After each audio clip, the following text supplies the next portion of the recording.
कि अब तो नतीजे क्या, अब तो शपथ ग्रहण भी हो गया, लेकिन अभी भी सवाल लगातार उठ रहा है। आप बता दें कि राजद के जो 21 विधायक हैं वो कोर्ट गए हैं अपना न्याय लेने के लिए। क्या लगता है कि न्याय मिलेगा उनको? बढ़िया है भाई, संविधान को मानने वाले लोग हैं बेचारे विधायक जो हैं, तो उन्हें जाना ही चाहिए, अदालत में जाना ही चाहिए। अदालत में नहीं जाएंगे तो कहां जाएंगे? क्योंकि मुझे उनमें इतना दम तो नजर आता नहीं है कि वो सड़क पर आंदोलन लड़ सके। अगर सड़क पर लड़ने का उनमें दम होता तो वो सड़क पर लड़ते। और बहुत अफसोस की बात है कि एक ऐसी परिस्थिति आपके सामने है, इतना गलत सब कुछ हुआ है, बेईमानी धड़ल्ले से हुई है, हेरा फेरी धड़ल्ले से हुई है, गुंडागर्दी शब्द अगर इस्तेमाल करूं तो शायद ज्यादा बढ़िया रहेगा, वो भी धड़ल्ले से हुई है। और जिन लोगों का कोई अस्तित्व नहीं, वो लोग आज सत्ता में बैठे हैं। तो ऐसे लोग बेचारे जो और कहां जाएंगे? अदालत में जाएंगे? सड़क पर तो उनके लड़ने का कोई दम नहीं।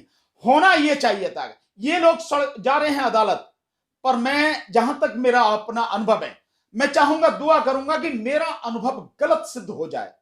पर मेरा अब तक का अनुभव यह है, ये कितनी भी कोशिश कर लें अदालत में, अदालत जा रहे हैं, इन्हें अदालत से कुछ मिलने वाला नहीं, कुछ भी। ये सब बिल्कुल इनकी मेहनत जो बिल्कुल बेकार जाएगी। बहुत अफसोस की बात है कि एक व्यक्ति के एक एक मीटिंग में इतने लोग हैं इकट्ठे, इतना जन सैलाब उसको सुनने उसको देखने आ रहा है, जितना वर्तमान समय के भारतीय प्रधानमंत्री की जो 12-13 मीटिंग हुई है इस बिहार चुनाव के दौरान, उन 12-13 मीटिंगों में कुल मिला के इतनी जो है संख्या लोगों की नहीं थी जितनी तेजस्वी यादव के अकेले एक एक मीटिंग में थी। और वो व्यक्ति सड़क पे ना आके, वो व्यक्ति अदालत की बात कर रहा है। अरे तुम सड़क पे आओ, तुम्हारी शपथ भी ले ली, पहले ही आना चाहिए था सड़क पे। जैसी ये सारी गड़बड़ी हुई, सभी लोगों को कॉल करना चाहिए था, यहीं आ जाओ, कुछ भी हिलने नहीं देंगे इधर से उधर। पटना में बुला के संघर्ष करना था, लड़ना था और लड़के अपना हक लेना था। आप अदालत में जा रहे हैं, अदालतों में क्या मिल रहा देख नहीं रहे? अदालतों में क्या स्थिति हो रही है? अदालतों में ऐसे व्यक्ति को जमानत मिल रही है जिस व्यक्ति ने इस देश में नफरत फैलाने में कोई कसर नहीं छोड़ी, और अदालत उसको जमानत देते हुए कह रही है कि राज्य ये ना समझे कि अगर व्यक्तिगत रूप से तुम किसी को टारगेट करोगे तो उसको देखने के लिए सुप्रीम कोर्ट बैठी है, और अगर आज हस्तक्षेप अदालत नहीं करती है तो हम विनाश के रास्ते पर चले जाएंगे। ये सारी चीजें हो रही हैं, तब भी समझ में नहीं आ रही कि अदालत में क्या मिलेगा। गए हैं, ठीक है, आप कानूनी प्रक्रिया अपना रहे हैं, अपनाइए, पर मुझे जो लगता है, मेरा जो अपना अनुभव है, अदालत से उन्हें कुछ मिलने वाला नहीं है। सरकार बन गई है, शपथ उसने ले ली है, आगे कार्रवाई चल गई है और कुछ होना नहीं है। इसका केवल एक ही रास्ता, सब लोगों को कॉल करके पूरे पटना को घेरना चाहिए था, इलेक्शन कमीशन को घेरना चाहिए था, उसको जो राजभवन है उसको घेरना चाहिए था। किसी भी हालत में उसी समय दोबारा से गिनती करानी थी और वीवीपैट मशीनों की भी गिनती करानी थी। आपको मालूम है कि जब मसला कैसा रहा है, एक वीवीपैट लखीसराय में, एक वीवीपैट मशीन में जब ईवीएम गलत हो गई, गड़बड़ हो गई, नहीं चली काउंटिंग के समय की बात, तो उसमें कहा गया कि भाई वीवीपैट जो है उसकी पर्चियों को निकालो, उनको गिनो। जब वीवीपैट मशीन खोली गई, आपको ताज्जुब होगा 265 वोटों में से एक पर्ची नहीं है वीवीपैट में। तो ये तो केवल एक की पता लगी है, और बाकी सबका क्या हाल होगा? इन सारे हालात में जहां 10 वोट से, 20 वोट से, 50 वोट से, 100 वोट से आपको हराया जा रहा है, जबरदस्ती हराया जा रहा है, आप जीते हुए सर्टिफिकेट नहीं दिया जा रहा, फिर भी आप अदालत में जा रहे हो। सड़क पे आना चाहिए था। बहुत अफसोस की बात है, ऐसे बहादुर, ऐसे निडर पिता की संतान, और जिसके साथ में पूरा जनसैलाब बिहार का खड़ा है, जाति धर्म संप्रदाय के बंधनों को तोड़कर पूरा यूथ, पूरा नौजवान वहां खड़ा है, वो व्यक्ति सड़क पे ना निकल के आप अदालत की बात कर रहे हैं। अदालत में ही फैसला होंगे। अरे तेजस्वी प्रताप तो लगातार तेजस्वी यादव जो है लगातार लड़ाई करते हुए दिख रहे हैं, लेकिन इनका जो महागठबंधन का सबसे जो दूसरी बड़ी पार्टी थी कांग्रेस, वो कहीं नजर नहीं आ रही, ना ईवीएम के बारे में बोल रही है, ना वो लड़ रही है कहीं पे। अब छोड़िए ना, कांग्रेस आ रही है नजर नहीं आ रही, आ रही है नहीं आ रही, कांग्रेस भी मजबूर होकर आती। कांग्रेस अपने दम पे नहीं कर सकती, ये सबको मालूम है, ये हर किसी की समझ में आ गया है, क्योंकि ईवीएम को लाने का तो कांग्रेस का ही सारा वो था। ईवीएम तो कांग्रेस ही लेके आई ना, बीजेपी उसका इस्तेमाल कर रही है। तो कांग्रेस आए या ना आए, बाकी और लोग आए या ना आए, तेजस्वी यादव अपने आप में इतने मजबूत हैं, इतनी जन सैलाब उनके साथ में है, पूरा बिहार उनके साथ में है। तेजस्वी यादव को आना चाहिए था, एक बहादुर बाप का, एक बहादुर मां का एक बेटा जिसके साथ इतना जनसैलाब है, वो चुप बैठा है। किस बात के लिए चुप बैठे हो भाई तुम? तुम्हें पूरा घेर लेना चाहिए था, पटना हिलने नहीं देना था। जब तक दोबारा काउंटिंग करा के तुम जीत नहीं जाते। 130 सीट से ज्यादा तुम्हारी सीटें आ रही हैं और 21 एमएलए तुम्हारे वहां जा रहे हैं। वहां न जाके सड़क पे आना चाहिए, सड़क पे लड़ाई लड़नी चाहिए, वहीं से कुछ मिलेगा।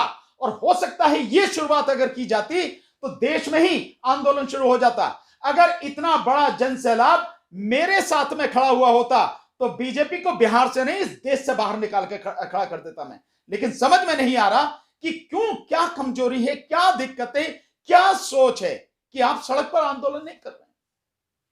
क्या लगता है कि अभी भी बिहार की जो शपथ ग्रहण हो गया, तो क्या लगता है कुछ परिवर्तन देखने को मिल बिल्कुल सकता हो है? सकता है। देखिए, परिवर्तन राजनीति में कभी भी हो सकता है, किसी भी समय हो सकता है, इसकी कोई बात नहीं है, बशर्ते आप परिवर्तन करने के लिए संघर्ष कर रहे हो।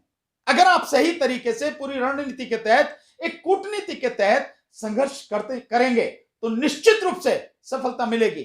लेकिन जो हालात दिख रहे हैं, मुझे ऐसा कहीं नजर आ नहीं रहा। मैं नहीं जानता कि वो क्या स्थिति है, कैसे वो क्या कर रहे हैं, पर जो भी सब कुछ हमें नजर आ रहा है सोशल मीडिया के माध्यम से या किन्हीं भी स्रोतों से, उससे ऐसा लगता नहीं है कि इतनी कारगर नीति अपनाई जा रही है ताकि जो अपने सत्ता थी, जो छिन गई, हमारे हाथ में सत्ता थी वो छिन गई, उस सत्ता को हम वापस अपने हाथ में ले लें। मुझे ऐसा नजर नहीं आ रहा। अगर हो जाए तो बहुत अच्छी बात है, न्याय भी मिल जाए, वहां से अदालत से भी न्याय हो जाए तो भी बहुत अच्छी बात है। मैं तो कहूंगा कि मेरी बात झूठ निकल जाए कि अदालतों में न्याय नहीं मिल रहा, तो भाई न्याय उन्हें मिल जाए और सत्ता वहां पर जिनके हाथ में थी उनके हाथ में आ जाए, इससे बढ़िया कौन सी बात है। अब देखिए, जो व्यक्ति जिसको पूरी जनता ने, बिहार की जनता ने पूरी तरह से नकार दिया, वो व्यक्ति मुख्यमंत्री बन के बैठा है। 5% वोटें कम हो गई बीजेपी की और सीटें उसकी जो है 20-25 बढ़ गई। अजीब सी स्थिति नजर नहीं आ रही आपको? ये बड़ा ही अजीब खेल है। 1% वोट नीतीश कुमार की कम हुई, नीतीश कुमार की सीटें जो कम हो गई, करीब 33-34 सीटें कमजोर हो गई, 35 के लगभग सीटें कम हो गई उनकी। मतलब अजीब स्थिति है। ये जो सारी चीजें हैं इनको देखना पड़ेगा और एक सही रणनीति बना के एक जबरदस्त, एक योजनाबद्ध तरीके से इस लड़ाई को लड़ना पड़ेगा और सत्ता अपने हाथ में लेनी पड़ेगी, हासिल करनी पड़ेगी। ये किसी के रहमो करम पर रहने की जरूरत नहीं है। तुम्हारी थी, बिहार की जनता तुम्हें चाहती थी, बिहार की जनता ने दिखाया, चुनाव प्रचार के दौरान दिखाया, वो तुम्हें चाहती है, तुम्हारी सत्ता चाहती है और सत्ता परिवर्तन चाहती है। और अगर तुम नहीं कर सकते हो, इतना जनसमूह तुम्हारे साथ होने के बावजूद भी तुम नहीं लड़ सकते, संघर्ष नहीं कर सकते, तो तुम भी बिहार की जनता के जो मत है उसके साथ में तुम भी सही नहीं कर रहे, न्याय नहीं कर रहे, जो कि तुम्हें करना चाहिए। अच्छा, तेजस्वी यादव ने, जैसा आपने कहा कि संघर्ष करना चाहिए, तो तेजस्वी यादव ने अभी कुछ दिन पहले पीसी की थी, तो उसमें कहा था कि हम 2 महीने का टाइम देते हैं, अगर आप सारे रोजगार पूरा नहीं करते हम जो है सड़कों पर उतरेंगे हमारी टीम। तो क्या 2 लगता है? महीने बहुत समय होता है, 2 महीने में सब कुछ ठंडा हो जाता है। आज जब सामने है, 2 महीने का इंतजार क्यों? बताइए ना, किस बात के लिए जो है आप 2 महीने का इंतजार करना चाह रहे हैं? सब आपके सामने है, बेईमानी हुई है सामने है, ईवीएम में गड़बड़ी है सामने है, वीवीपैट में गड़बड़ी है आपके सामने है, प्रशासन ने बदतमीजी की है सामने है, इलेक्शन कमीशन इस गुंडागर्दी और धांधली में शामिल है आपके सामने है, पूरे बिहार की जनता आपके साथ में खड़ी है। फिर 2 महीने का इंतजार किस बात के लिए कर रहे हो? किस बात का डर है आपको? क्या, किस बात की कमजोरी आप दिखा रहे हो? इतनी शक्ति, इतनी ताकत आपके पास में है, उस सब के बावजूद भी आप चुप बैठे हो। जिनके पास में न मत है, न बिहार की जनता ने जिनको नकार दिया है, वो जो है जबरदस्त तरीके से वो सत्ता में आके बैठे हैं, उन्होंने सरकार बना ली, शपथ भी ले ली। अच्छा, तेजस्वी यादव जो है वो उस पे जा रहे हैं, पोस्टल बैलेट को लेकर आंदोलन कर रहे हैं, ना कि ईवीएम को लेकर। ये गलत है। पोस्टल बैलेट का मतलब क्या है? पोस्टल बैलेट और ईवीएम दोनों है। क्या तेजस्वी यादव के पास में इस बात का जवाब है कि वीवीपैट, ये तो लखीसराय की बात है, तो रिकॉर्डेड वो है सारा सब कुछ, कि लखीसराय में ईवीएम की काउंटिंग के दौरान जब ईवीएम की मशीन में गड़बड़ी थी तो वीवीपैट जो है निकाली गई और वीवीपैट में एक पर्ची नहीं निकली, एक भी। 265 में से एक भी पर्ची नहीं निकली। इसके बाद भी ये समझ में नहीं आ रहा कि ईवीएम में धांधली है, ईवीएम में गड़बड़ी है। इसके बाद भी किसी और चीज की जरूरत है क्या? तो आप पोस्टल बैलेट की बात क्यों कर रहे हो? आप ईवीएम की क्यों नहीं कर रहे हैं? आप टोटल गिनती करवाइए ना। आपको क्या दिक्कत है? आपको क्या डर है? या आप मान के चलने की ईवीएम सही है? अगर आप भी ईवीएम को सही मान के चल रहे हैं फिर तो भाई आपका खुदा ही मालिक है, फिर तो कुछ नहीं हो सकता, फिर तो उन्होंने सत्ता बना ली है और आप 5 साल बैठ के घंटी बजाइए और कुछ नहीं होने वाला।